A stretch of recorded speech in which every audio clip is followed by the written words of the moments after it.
Right, greetings everybody. Welcome to another Wotv video. And today I'm going to be starting off with two details, which are kind of important. First, wasn't my birthday. Thank you to some of the people who've been doing birthday wishes. Wasn't my birthday. Just wanted to make mention of that really quickly so there isn't a confusion about it. I'm not born in the month of February. All right, next, talking about Wotv, the game, and YouTuber content videos. And the reason I make mention of this is because obviously I have pushed a lot of people towards going to watch Peachin's test videos. I have used some of the video content in my own stuff as well as a few others because it's just really, really easy. And you know what? Fair game as far as I'm concerned, providing that I give a link or whatever, I'm perfectly fine with it. That's just the way it is.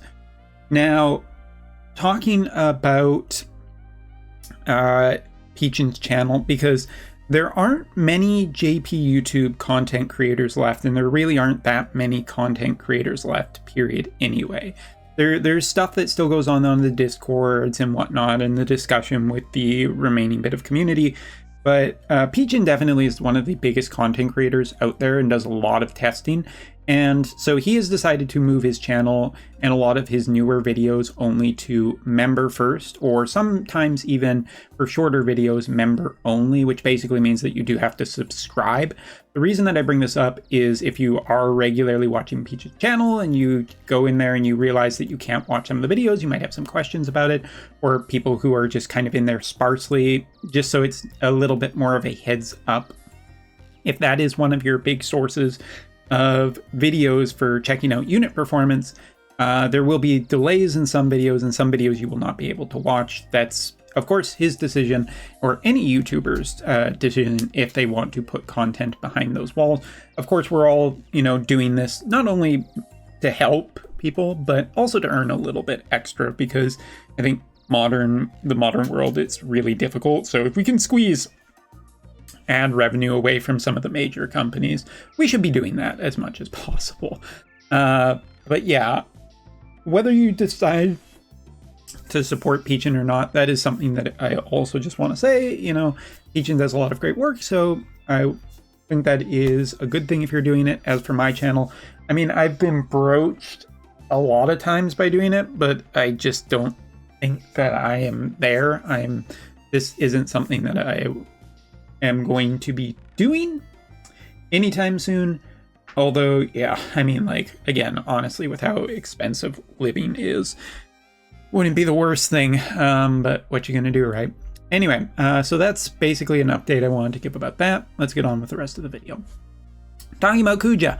Now, I have delayed a little bit into Kuja to see what the community's response is, and this character has been far more, a lot of people have been more excited on the JP side for this character than a bunch of more recent ones, such as O. Fawcett also got a good amount of hype, but I'm seeing a culmination of hype towards this character. Is it because of the collaboration, the Final Fantasy, or because this character is just generally quite good? I actually think that it is because he is quite good. I've perused a bunch of as much content as I could ingest. And the thing that I've noticed is that the overall strongest team seems to already have been decided of Sadali, Kuja, and Luciel. That seems to be the winning formula, or the most winningest formula at this point. Taking as well a little bit of key points. Evasion generally just does incredibly bad versus Kuja. Kuja is a very high damage dealer, so he can also deal with teams that have, for instance, X-Death or Ashimont or the Hero Kingmont or range teams. He is quite good, and for people who essentially have Sadali quite built, who maybe have been in a mid-tier evasion team, this might be the best chance you have to upgrade at this moment and pivot away from that, since Luciel was probably one of the characters that you got for free around the time of the full year anniversary with that Selecta banner. If you have the her plus Sadali, it's potentially really easy to switch into like just a Kuja comp. And again, that's noting it really quickly. There's the X for just what I am noticing from the builds.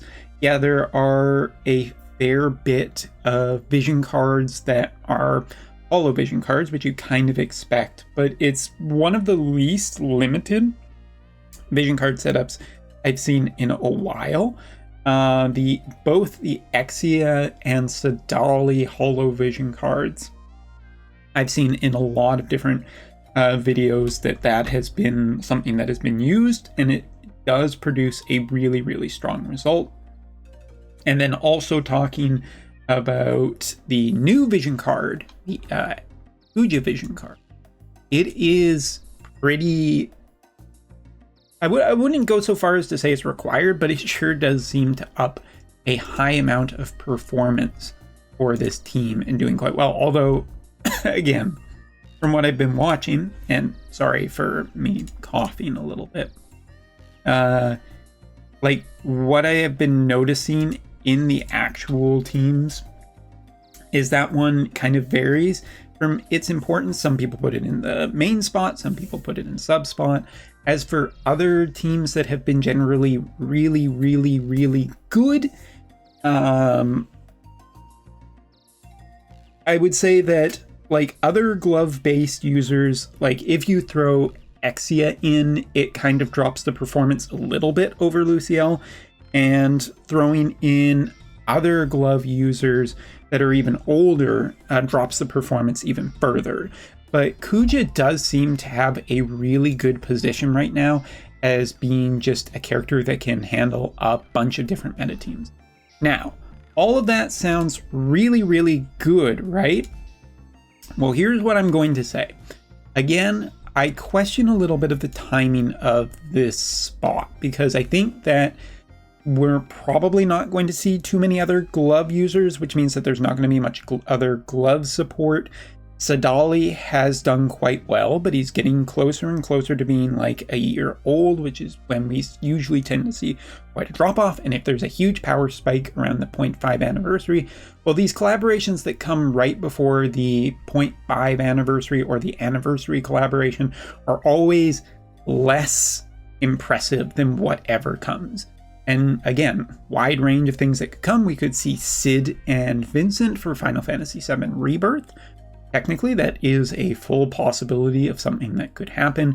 We could see FF8, FF16, a bunch of different things, but out of all of those collaborations that are possible, I just don't see much in the way of gloves in the future. So this is a bit of a buyer beware kind of thing. You know, if I was to liken it to anything, I would basically compare it to being like buying a graphics card right now on the market, where yeah, you can potentially get a graphics card, a new 50 series Blackwell NVIDIA graphics card, but you're probably going to pay through the nose for it. And in terms of like the mid-market refresh and like other offerings such as AMD's offerings, and this is definitely related to my own experience recently, you might end up holding a bit of the bag when it's all said and done, because I don't think that Kuja might last as long as you necessarily want. But again, Sadali has remained pretty high in meta tierness, I guess you would say. And in that case, yeah, I mean, that is encouraging. I know that some people will just be down to clown, a weird thing, but I do think that some people will just be all in on Kuja because it's a character they like and whatnot. And from what I've seen, you'll probably be pretty happy with your purchase of just being able to say, yeah, well, I have a really strong character who can deal a lot of damage. Take a look in here. I mean, very high accuracy in general. I mean, it doesn't look that high, but again, from all the videos I've seen against evasion so far, Kuja's ability of knocking down evasion by 40 points, along with his high accuracy on other abilities, is really strong. His poison also has a very high chance of activating on many different characters, and as you can see, he can hit pretty damn hard. Even if we compare against Mont and Shrekken, there just isn't really a ton going on here for protection against the others. Biggest thing is casting time, which can be properly mitigated with the correct Esper. If you've been expecting Dark Siren to be the Esper who is paired with Kuja, good for you. I mean, you essentially got what I think is probably going to be the correct one. Now, it also doesn't mean that I think that you're going to be invincible sort of thing of if you get and choose to go with Kuja. I do think that there'll probably be teams eventually that will build him or just be countered against him. But yeah, I have a very hard time saying, at least from everything that I've seen very initially, that he won't probably be one of those characters that is determining how things look in the meta, and potentially even his and other characters' success will probably be very, very well. So yeah, we bunch all of our characters here, we've buffed everything, and we will just take a little of a check.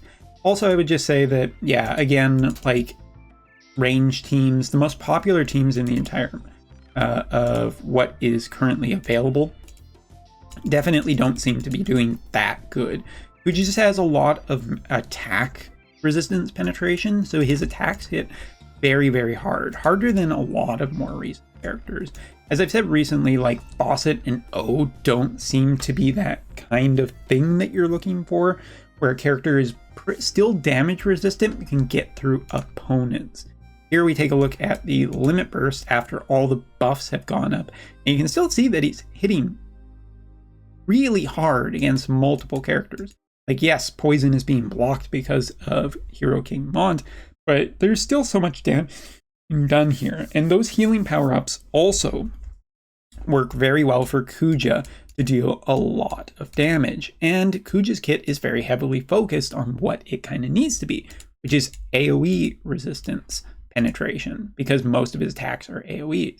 You also get the chance of things such as slow and whatnot, and it works out very well in favor of Kuja.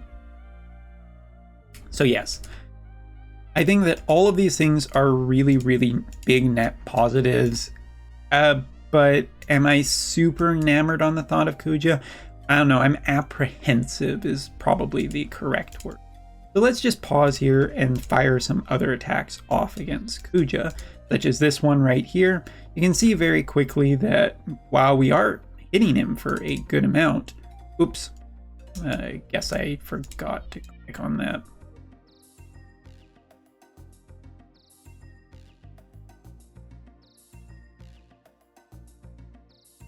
You can also see just hitting him for high amounts. This is definitely a strong limp burst. We could get frostbite here. We don't necessarily want that because we want to be doing some of the other attacks. So we just hit him here. We've taken him down a fair bit. Still gets a pretty good heal, and that heal can be actually influenced to be much higher. I've seen HP restorals in combat settings where he's been getting about 7,000 HP heals off of some of his stuff, which is really, really good. So overall, yeah, I don't think that I'm super worried about Kuja being powerful, just for potentially how long term he will be powerful, because that seems to be a thing that is maybe a little bit more concerning. As one other thing that I do want to test here, and I'm just going to give Kuja a bit of a chance, we just go up here and just test. Here he's not particularly around any enemies, but you can see that his AI actually does prioritize healing at least somewhat, which is nice. He's not running his other attack buffs. There's some part of his AI that is realizing, yes, my HP is low enough, I should probably be doing something like that. And that is encouraging, again, towards his overall performance, that his AI can detect when it needs to heal, when it needs to deal damage, and it seems to be quite effective. Overall, Kuja, a very positively viewed character by the community. that is generating some hype and interest because he is, again, powerful and very competitive against what is currently popular in the meta. But with that being said, I personally am still apprehensive because I think that this is going to be fairly short-lived. But again, time will tell, and that's a benefit for you globalers. So thanks so much for watching. I'm going to cut the video here. See you later.